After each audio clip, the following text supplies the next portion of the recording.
यहाँ चाहिँ अझ के हो अझ फेरि आँप खाँदैछौँ हामी चाहिँ भतिज यता हाम्रो यतै मामा चाहिँ हेरिराख्नु भएको छ अरे कि हरपट्टि गएको छ म पनि छु अब विदेशी केटाहरूको लागि एक बाइट ल टाढैबाट यो चाहिँ अमिलो छ है केटा हो यो खासमा अमिलो छ यसरी गर्ने डल्ले खोर्सानी हो च्याप च्याप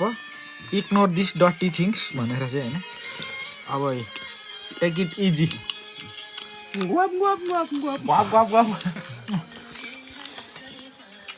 भात कुडियो नुन अमिलो आँप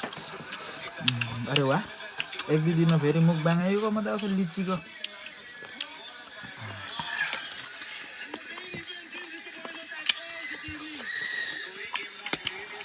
फिलिङ्स कस्तो आउँदै होला भित्रबाट यो आँप खाएर चाहिँ नि भरे सुत्ने बेला फेरि यो भिडियोहरू पनि खानु मन लाग्छ सुँगुर खुवाइछ भनेर कसले कमेन्ट गरेको थियो मलाई एकजनाले त्यो मलाई ठिक लागेको छैन गफ गफ बत्ती गफ गफ खोयो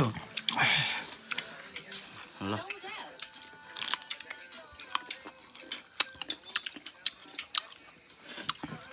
आँप खाएँ हक्स आयो त्यो अरे चाउचाउ खाइदिउँ हो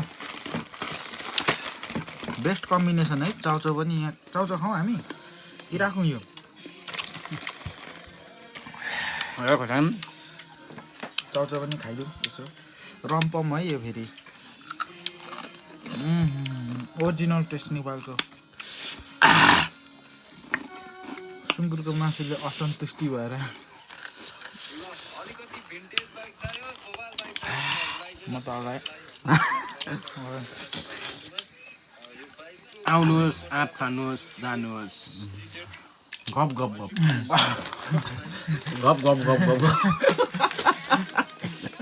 गफ गफ गफ गाईको इज्जत गर्दैन है यस्तो गर्छ पोलेर है मैले जान्दैन यो गफ गफ चाहिँ हाम्रो भतिजे निकालेको हो फटा भइसकेको छ अझै साधुहरूको सुन्यो भने त्यही भतिजा त झन् यस्तो गफ गफहरू मात्रै गर्छ भतिजे ल बाई बाई मिस्त्रीहरूलाई टेर्नै छोड्यो नि हेल्परले हामीलाई त टेर्दैन त अहिले त